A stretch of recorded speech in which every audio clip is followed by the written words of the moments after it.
Federal investigators are looking at new clues about the final moments of the helicopter flight that ended in tragedy for 9 people, including Kobe Bryant. Newly surfaced video taken not long before the crash appears to show the aircraft in mid-flight before it ran into very serious trouble. Our transportation correspondent, that's Chris Van Cleve, is in Calabasas, California.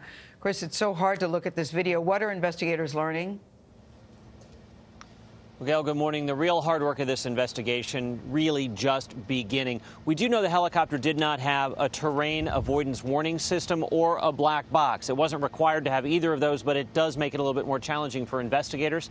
They have recovered an iPad that may have belonged to the pilot and a cell phone at the scene. They're going to go through those. They also found maintenance records from the helicopter in the wreckage. Those are being analyzed. But the big question, why did the helicopter fall from the sky, remains a mystery. Minutes from disaster. New cell phone video appears to show Kobe Bryant's helicopter circling near Burbank Airport before the crash. Tuesday, the NTSB used a helicopter to airlift the wreckage off the hillside.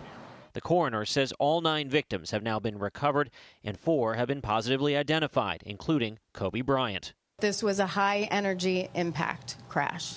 About 35 minutes after takeoff, with the weather deteriorating, pilot Ara Zabayan asked controllers to track him on radar, but he was flying too low. 4 minutes later, he radioed he was going to go above the layer of clouds. Flying in potentially blinding fog, he reached 2,300 feet. In its final 12 seconds of flight, the helicopter banked left and abruptly descended, falling at up to 5,000 feet per minute. Its last recorded speed, about 184 miles per hour.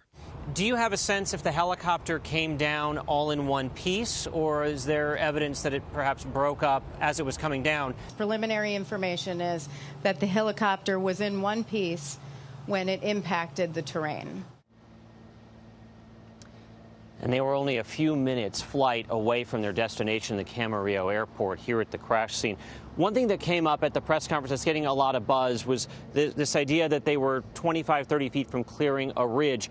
The area where the crash happened is a series of ridges and ravines, and the rate at which they were coming down, that helicopter was going to crash, whether it cleared that ridge or not. Anthony? All right, Chris, thanks.